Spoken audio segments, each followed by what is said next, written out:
Mais si ça continue comme ça, on va à la Troisième Guerre mondiale. Je rappelle simplement que la guerre de 14-18 a permis aux sionistes d'obtenir la déclaration Balfour et le foyer juif en Palestine, qui, je rappelle, est une opération Rothschild. C'est-à-dire, c'est le premier pied qui met la première pierre à l'édifice de ce projet. Je rentre pas dans les détails, mais ça permettra aux gens d'aller chercher de quoi je parle, parce que sinon on passerait des heures sur chaque sujet.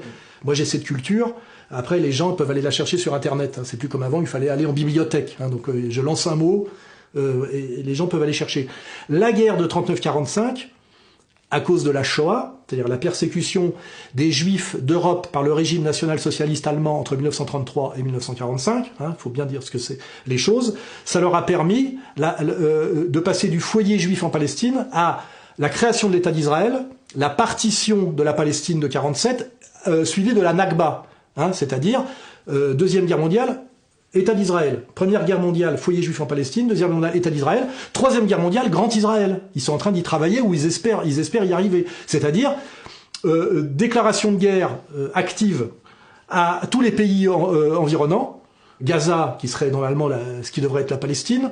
Cisjordanie, qui est aussi soit la Palestine, soit qui déborde sur la Jordanie. Liban, Syrie, Iran et même Irak. Voilà. Donc en fait, Israël est en guerre avec tous les pays du Moyen-Orient, et si son projet a un sens, il est le projet du Grand Israël, c'est-à-dire que de toute façon l'État d'Israël actuel n'est pas viable parce qu'il est trop petit, et que soit il disparaît en devenant autre chose que l'État d'Israël, mais en devenant une Palestine multiethnique, multiconfessionnelle, soit à un moment donné Israël continue à grandir pour pouvoir revendiquer son rôle de puissance dominante du Moyen-Orient, et donc effectivement on comprend que dans cette logique, on est dans des logiques de conquête territoriale, toujours pareil, au nom d'ailleurs de l'élection divine.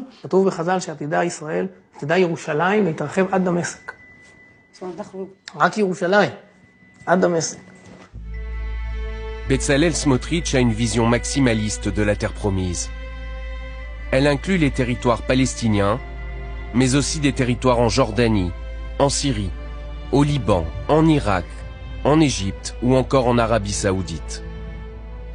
Une vision certes radicale, mais admise dans le débat public en Israël.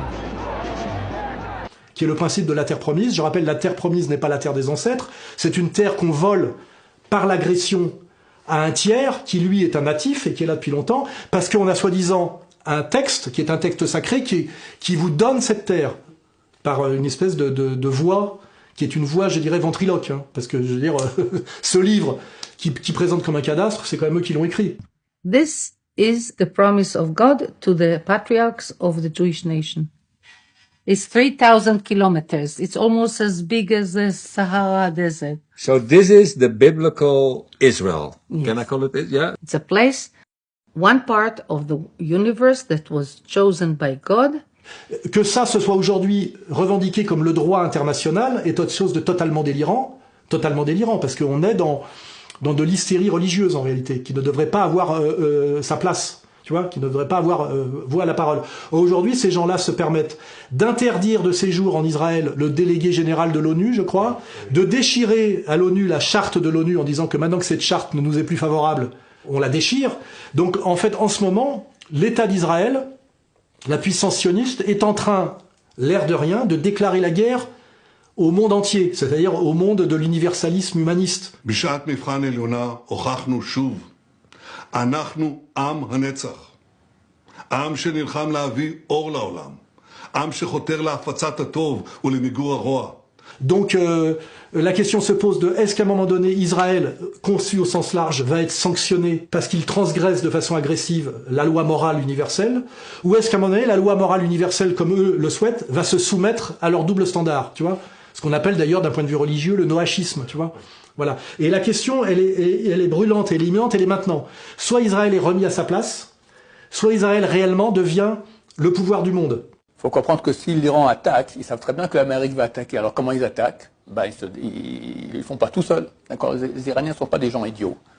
Ils vont parler auparavant avec la Russie, avec la Chine, avec la Corée, et il y a de fortes chances qu'on part en guerre mondiale. La Perse attaque Israël, les gouvernementaux américains ont déjà écrit, on n'aura pas le choix, on devra intervenir, ils interviennent, Mashiach il vient terminer. Alors comprenez messieurs que ça y est, on y est, Bezrat Hashem. Tout correspond, l'époque, le texte, différents textes. Donc on voit bien exactement où on en est, et ça se joue maintenant. Et malheureusement, ça s'appelle Troisième Guerre mondiale ou pas Troisième Guerre mondiale. Il faut viser le gouvernement mondial. On va vers ça. Est-ce qu'on ira à la place de la guerre ou après la guerre? Je ne sais pas. Qui la gagne, qui la perd. Hein, voilà. Et quel va être le coût pour les gens qui se retrouvent pris dans cette guerre qu'ils ne veulent pas. Et je rappelle que ça renvoie quand même cette question, cette sensibilité et cette angoisse à un livre qui est très très mal compris parce qu'on pense que c'est un pamphlet alors que c'est une satire et qui s'appelle Bagatelle pour un massacre. C'est-à-dire qu'il risque d'y avoir un massacre qui va être le massacre consécutif à une troisième guerre mondiale. On rappelle que la première c'est 20 millions de morts, la deuxième c'est 50 millions. Là on peut monter à 500 millions. Tout ça pour une bagatelle, parce que des gens qu'on peut estimer être des psychopathes ont une vision du monde totalement agressive et délirante, où ils prétendent que chez toi, c'est chez eux. Alors, eh ben, ah oui, si tu ne lis pas l'hébreu, alors, hein? Eh ben, c'est-à-dire que de là jusque là, c'est chez moi, là. Tu vois, on pourrait presque en rire si c'était pas tragique, mais c'est exactement ça, la réalité quand on l'analyse par l'outil du logos, c'est-à-dire rationnellement. Rationnellement, on en est là.